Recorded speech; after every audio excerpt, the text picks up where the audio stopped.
Hello students, हम पढ़ रहे हैं मेटल्स और नॉन मेटल्स, जिसमें कल हमने मेटल्स के बारे में पढ़ा था।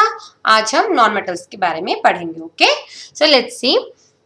नॉन मेटल्स के एग्जांपल्स जो है हमारे carbon, sulphur, iodine, oxygen and hydrogen. This all are your non metals, right? So mostly they are solids, ये सॉलिड स्टेट में रहते हैं, लेकिन जो हमारा या तो गैसेस में होते हैं, जैसे हमारा ऑक्सीजन और hydrogen, this are in gases form. लेकिन कुछ ऐसे भी होते हैं जो लिक्विड फॉर्म में होते हैं, जैसे कि मेरा ब्रोमीन है। So my bromine is a liquid. Okay, so do all non metals have the physical properties similar to that of metals? क्या आप कह सकते हैं कि हमारे मेटल्स के जो प्रॉपर्टीज हैं, फिजिकल प्रॉपर्टीज, जैसे lustre, ductility, malleability, sonority, okay, and shiny texture, ये सारा हमारा नॉन मेटल्स में भी होता है क्या? सिमिलर है या नहीं, ये हम देख के ही पता कर सकते हैं, right? So your activity 3.7 is about that. You can take carbon, sulfur, iodine and you can just note it down.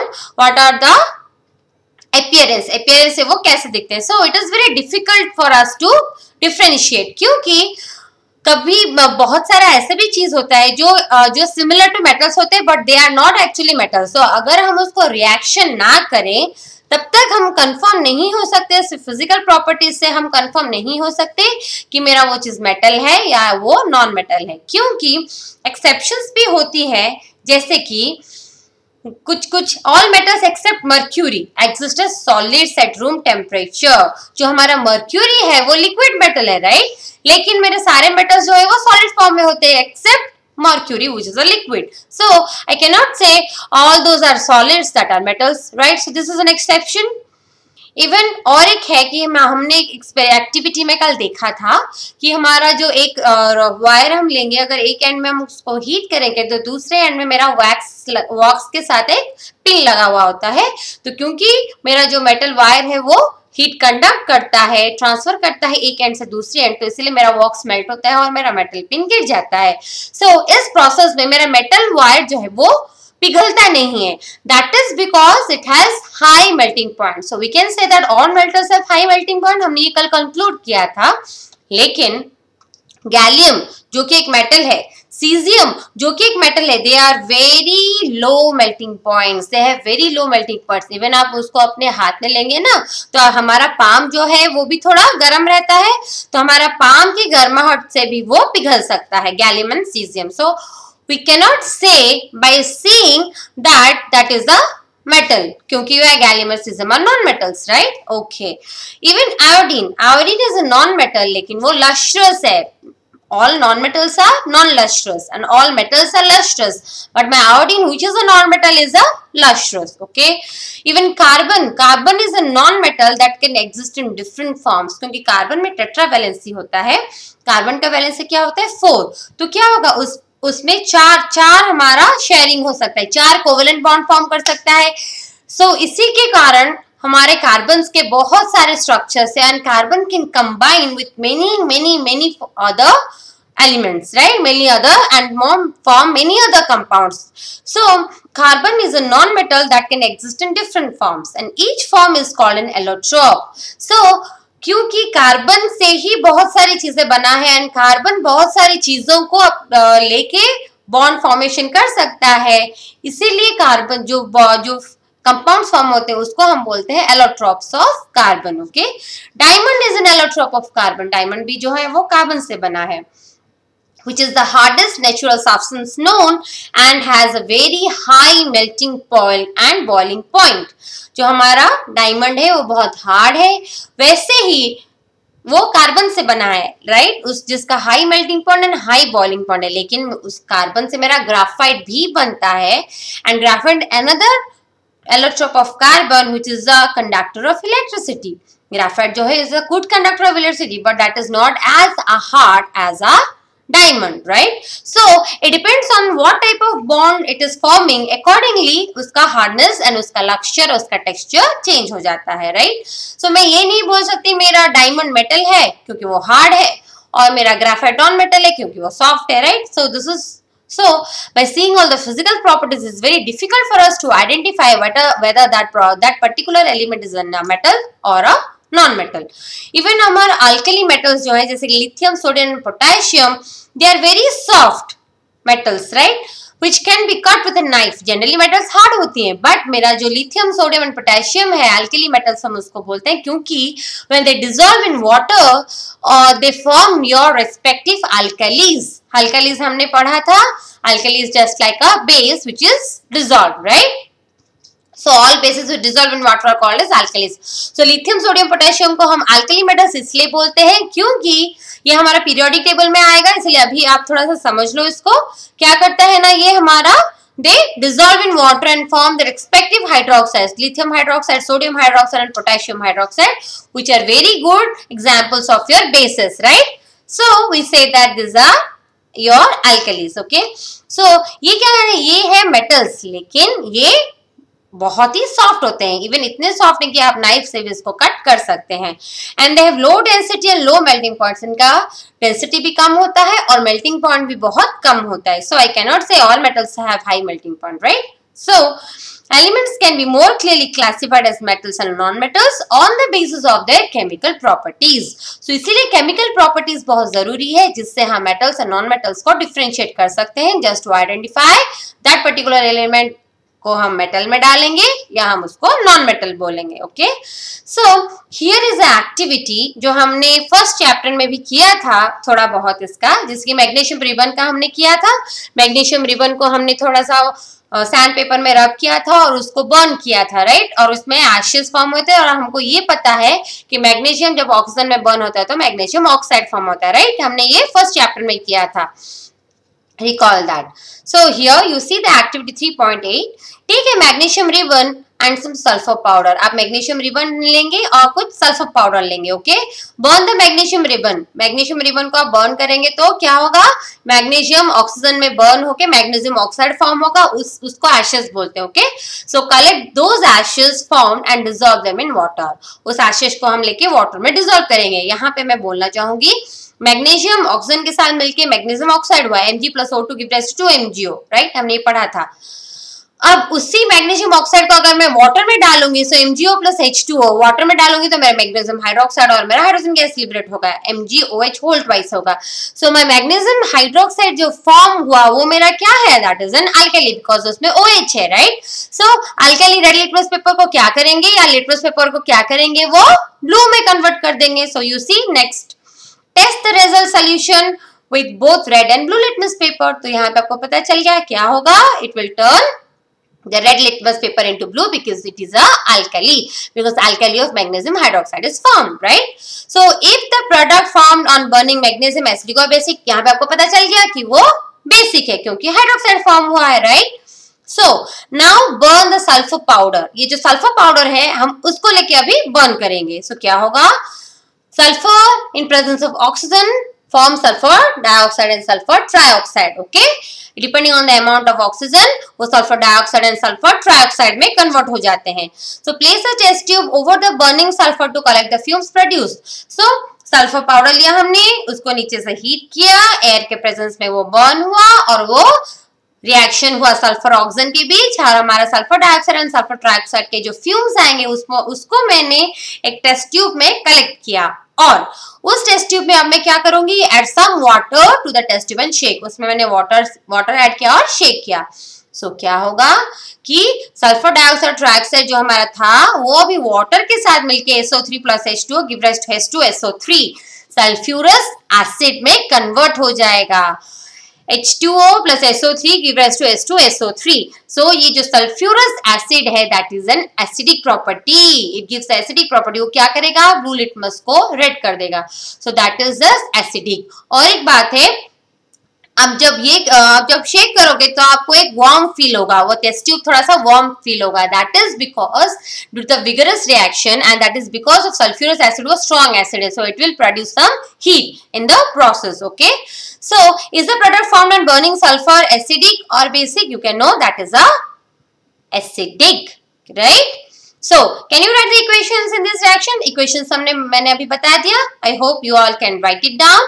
So, most, तो इससे हमें कंफर्म होता है कि हमारा जो most non metals producer acidic oxides, तो मेरा जो नॉन मेटल्स है वो एसिडिक ऑक्साइड्स प्रोड्यूस करते हैं, जैसे कि मेरा sulphur is a non metal, तो सल्फर ऑक्सीजन के साथ मिलकर सल्फर ट्राइऑक्साइड हुआ, देन सल्फर ट्राइऑक्साइड वाटर के साथ मिलकर सल्फ्यूरस एसिड हुआ, so my non metals produce acidic oxides. Okay, acidic oxides which dissolve in water to form a acid, right? So it turns the blue litmus to red. Okay, and on the other hand most non-metals they give rise to basic oxides. मेरा जो magnesium है यहाँ पे क्या हुआ, उसने oxygen के साथ मिलकर ऑक्साइड फॉर्म हुआ, एंड ऑक्साइड को फिर एक किया तो वो ऑक्साइड्स में कन्वर्ट हो गया, that is the basic oxide. So my metals give rise to basic oxides. तो मेरा नॉन मेटल्स जो है that dissolve in water to form acidic oxides, और जो मेरा मेटल्स है, जो मेरा मैग्नीशियम मेटल हुआ वो मेरा बेसिक ऑक्साइड, क्योंकि उसने बेस फॉर्म किया, right, alkali MgOH hold twice उसने फॉर्म किया. So you will be learning this metals oxides in the next section. अभी हम धीरे धीरे उसके बारे में पढ़ेंगे. So now let us study the chemical properties of metals. Chemical properties of metals मतलब मेरे जो मेटल्स है वो केमिकल्स कोई भी रिएक्शन, क्या रिएक्शन फॉर्म करते हैं, अगर ऑक्सीजन के साथ मिलते हैं, वाटर के साथ मिलते हैं, या जो एसिड के साथ मेरा मेटल्स मिलता है, तो मेरा क्या रिएक्शन फॉर्म होता है, हम उसके बारे में अभी पढ़ेंगे. ओके, यू सी, इसके लिए हमने लिया aluminium, copper, iron, lead, magnesium, zinc and sodium. So this are the metals जिसका हम रिएक्शंस अभी पढ़ेंगे. So what happens when metals are burned in air, जब मेटल्स को हम एयर में बर्न करेंगे तो क्या फॉर्म होता है. हमने एक्टिविटी 3.8 में देखा, जो अभी मैंने प्रीवियस एक्टिविटी आपको बताया था, magnesium Burns in air with a dazzling white flame, right. Magnesium oxygen के साथ मिलकर मैग्नीशियम ऑक्साइड हुआ, तो उसमें वो डेजलिंग व्हाइट फ्लेम्स में वो कन्वर्ट हुआ, क्योंकि हमारा ऑक्साइड फॉर्म हुआ उसमें. So do all metals react in the same manner, let us check by the activity. So ये एक एक्टिविटी करेंगे जिससे हम चेक करेंगे कि एग्जैक्टली जैसे मैग्नीशियम रिबन मेरा बर्न हुआ, मेरे बाकी सारे जो मेटल्स है वो भी सिमिलरली बर्न होते हैं या थोड़ा सा डिफरेंट कुछ रहता है. Okay, you see, hold any of the samples taken above with a pair of tongs and try burning over a flame and repeat for the other samples. तो एक एक को मेटल को हम लेंगे और हम उसको हीट करेंगे और हम उसको चेक कर सकते हैं. सो कलेक्ट द प्रोडक्ट फॉर्म, जो भी प्रोडक्ट फॉर्म हुआ वो रेस्पेक्टिव ऑक्साइड्स होगा, राइट, क्योंकि ऑक्सीजन के साथ वो बॉन्ड होंगे तो obviously they will form the respective oxides. Magnesium oxygen के साथ मैग्नीशियम ऑक्साइड होगा, सोडियम ऑक्सीजन के साथ सोडियम ऑक्साइड होगा, जिंक ऑक्सीजन के साथ जिंक ऑक्साइड होगा, लेड ऑक्सीजन के साथ लेड ऑक्साइड फॉर्म करेगा, आयरन ऑक्सीजन के साथ आयरन ऑक्साइड फॉर्म करेगा, कॉपर ऑक्सीजन के साथ कॉपर ऑक्साइड फॉर्म करेगा, और एल्यूमिनियम ऑक्साइड के ऑक्सीजन के साथ मिलकर एल्यूमिनियम ऑक्साइड फॉर्म करेगा. So they will form the respective oxides we know. So let the products and the metal surface cool down. So which metals burn easily, ये experiment करने के बाद आपको पता चल जाएगा. इससे हम पता कर सकते हैं कि कौन सा मेटल हमारा जल्दी बर्न हुआ, कौन सा टाइम लिया, और कलर ऑफ फ्लेम का जो कलर है वो क्रिम्सन रेड हुआ या ब्लू हुआ या येलो हुआ. Okay, you can find it out. So how does a metal surface appears after burning? Metal surface में blackish कलर का रहता है कि वो shiny कलर में कन्वर्ट हो जाता है, उसका वो भी हम चेक कर सकते हैं. And arrange the metals in decreasing order of their reactivity with oxygen. Decreasing order of reactivity with oxygen मतलब हम उसको ऐसे अरेंज करेंगे जैसे कि हमारा ऑक्सीजन की जो हाईली मोस्ट रिएक्टिव मेटल जो फास्ट बर्न हुआ वो पहले रहेगा, और जो धीरे धीरे स्लोली बर्न हुआ वो हमारा लास्ट में रहेगा. That is a decreasing order of the reactivity with oxygen, you can see. So are the products, जो प्रोडक्ट्स फॉर्म हुआ, जो ऑक्साइड्स फॉर्म हुआ वो वाटर में सॉल्युबल है कि नहीं वो भी हम चेक कर सकते हैं. Okay, so we have seen some of the experiments. You see, almost all metals combine with oxygen to form metal oxides. तो सारे जो मेटल्स है वो ऑक्सीजन के साथ कंबाइन करते हैं तो मेटल ऑक्साइड्स फॉर्म होते हैं, जो मैंने अभी अभी एक्सप्लेन कर दिया है. So metal and oxygen give rise to metal oxide. जैसे कि मेरा यहाँ पे कॉपर है, ऑक्सीजन का साथ मिलके यहाँ पे मेरा कॉपर ऑक्साइड फॉर्म हुआ, right, which is black in colour. Next है मेरा एल्यूमिनियम. एल्यूमिनियम ऑक्सीजन के साथ मिलके मेरा एल्यूमिनियम ऑक्साइड फॉर्म हुआ, right. So copper reacts with hydrogen chloric acid. Okay, so we have learned that metal oxides are basic in nature. So जितने भी मेरे metal oxides है वो basic in nature है, because when the metal oxides are dissolved in water they form the respective bases. अभी अभी हमने वो पढ़ा, right? But some metal oxides such as aluminium oxide, zinc oxide show both acidic as well as basic behavior. लेकिन कुछ oxides हैं, जैसे कि मेरे एल्यूमिनियम और जिंक ऑक्साइड, ये जब हम वाटर में मिलाएंगे तो वो एसिडिक में भी कन्वर्ट होता है और वो बेसिस में भी कन्वर्ट हो जाता है. So such metal oxides which react with both acids as well as bases to produce salts are known as amphoteric oxides. So ऐसे ऑक्साइड्स जो मेरा वाटर के साथ मिलके सॉल्ट एसिड पे बनता है और बेस में भी कन्वर्ट हो जाता है, तो हम उस मेटल ऑक्साइड्स को बोलेंगे amphoteric oxide. Our examples are aluminium oxide and zinc oxide. Okay, they show both acidic as well as basic behavior and they form respective salt and water. जैसे कि देखो यहाँ पे एल्यूमिनियम का उन्होंने एग्जांपल दिया है. सो एल्यूमिनियम ऑक्साइड्स को हम अगर एसिड के साथ रिएक्ट करेंगे, so aluminium oxide and hydrochloric acid give rise to respective salt AlCl3, aluminium chloride and water. Even aluminium oxide can react with your bases NaOH and they can form sodium aluminate. This is a salt and respective water also formed. Okay, so these are called amphoteric oxides. Okay, next आप zinc का भी वैसे लिख सकते हैं. So this is your homework, you can write for zinc and show it to me. यहाँ पे आप जिंक ऑक्साइड लेना है, HCl के साथ रिएक्ट करो, यहाँ पे आप फिर से जिंक ऑक्साइड लेना और NaOH के साथ रिएक्ट करो और फिर इक्वेशन को बैलेंस करो. Okay, and you can send it to me, I check and tell you. Next है, most metal oxides are insoluble in water but some of them dissolve in water to form alkalis.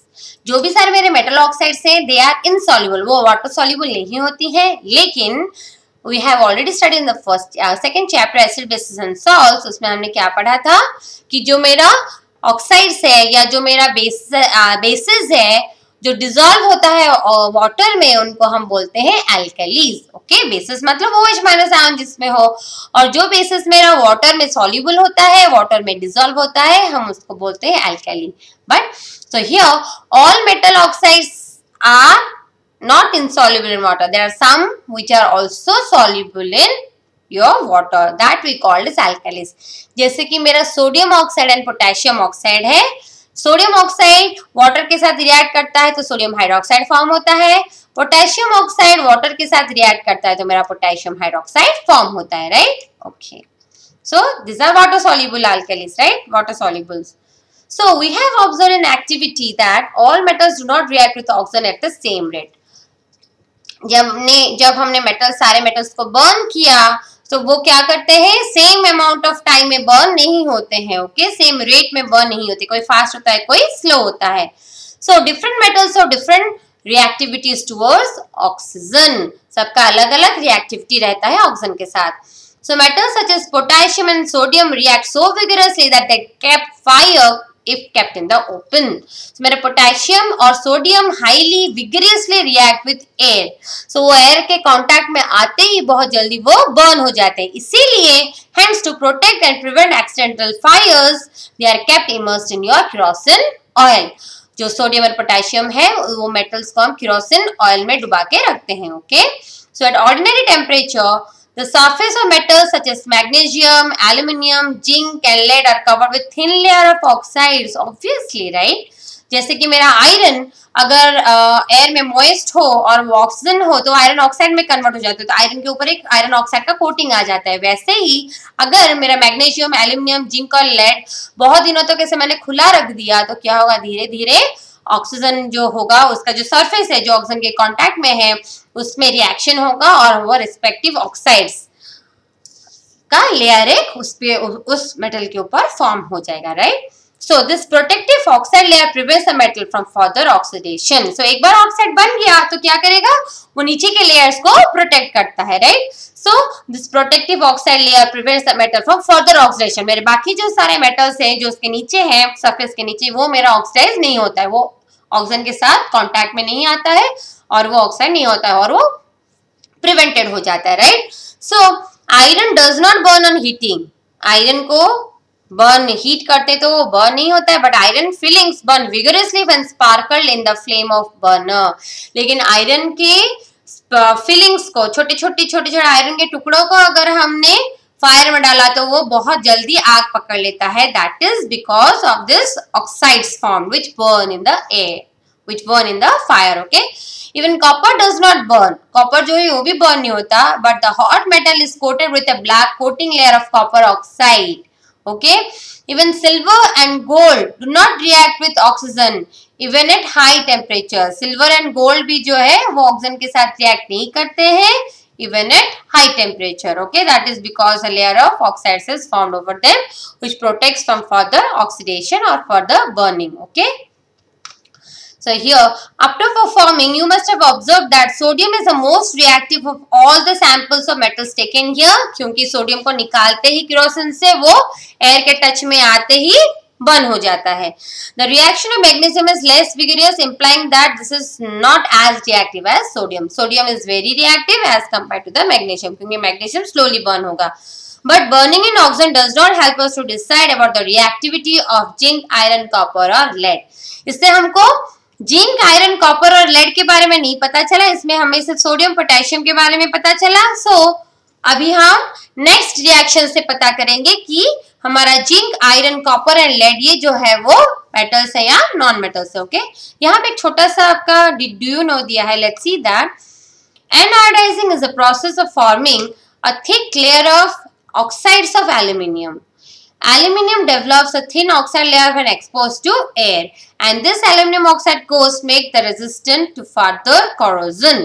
क्या है कि कोई भी चीज को, कोई भी मेटल को प्रोटेक्ट करने के लिए हम क्या करेंगे, उसके सरफेस को हम रिएक्ट करवाएंगे ऑक्सीजन के साथ, सो दैट उसमें एक ऑक्साइड का कोटिंग फॉर्म हो जाएगा. ओके, जैसे कि यहाँ पे उसको एनायोडाइजिंग बोलते हैं, राइट. तब क्या होगा कि एक बार ऑक्साइड फॉर्म हो गया तो वो फर्दर प्रिवेंट करेगा बाकी जो लेयर्स है या बाकी नीचे जो भी है उनको ऑक्सीडेशन ना होने के लिए, right. So this aluminum oxide coat makes a resistant to further corrosion. Okay, वो resistant to corrosion मतलब वो corrode नहीं होगा, right, वो degrade नहीं होगा. During anodizing, a clean aluminum article is made the anode and is electrolyzed with dilute sulfuric acid, and the oxygen gets evolved at the anode, reacts with the aluminium to make a thick protective oxide layer. मतलब क्या करेंगे, electrolysis करेंगे. Aluminium को लेके हम electrolysis करेंगे. सो मैंने aluminium के आर्टिकल को एनोड के तौर पे लिया. ओके, और उसमें क्या किया मैंने, उसमें इलेक्ट्रोलिसिस में मैंने जो मेरा जो है वो डाइल्यूट सल्फ्यूरिक एसिड मैंने उसमें डाल दिया. तो क्या होगा, ऑक्सीजन जो है वो एनोड की तरफ रिएक्ट जाएगा और oxygen gas is involve at the anode, जो कि पॉजिटिव इलेक्ट्रॉन है, जो कि एल्यूमिनियम है, राइट. रिएक्ट, फिर वहां पे क्या होगा, जो ऑक्सीजन जो गया, एल्यूमिनियम जो मेरा एनोड मैंने लिया है, पॉजिटिव इलेक्ट्रोड जिसको मैंने लिया है, वहां पे ऑक्सीजन जाएगा. तो क्या होगा, ऑक्सीजन उस एल्यूमिनियम के मेटल के साथ रिएक्ट करेगा and respective oxide will be formed. मतलब एल्यूमिनियम ऑक्साइड का कोटिंग उस एल्यूमिनियम के मेटल के ऊपर फॉर्म हो जाएगा. So this oxide layer can be dyed easily to give aluminium articles an attractive finish. अब उसको हम कलर डाई दे सकते हैं, any color you want, and that हम उसको पॉलिश करके एक attractive look दे सकते हैं, which can be sold in the market. Okay, so this process is called anodizing. Okay, which is the electrolysis of your material so that उस material में oxide का coating form होगा and that can be further prevented from being corroded. Okay, thank you students.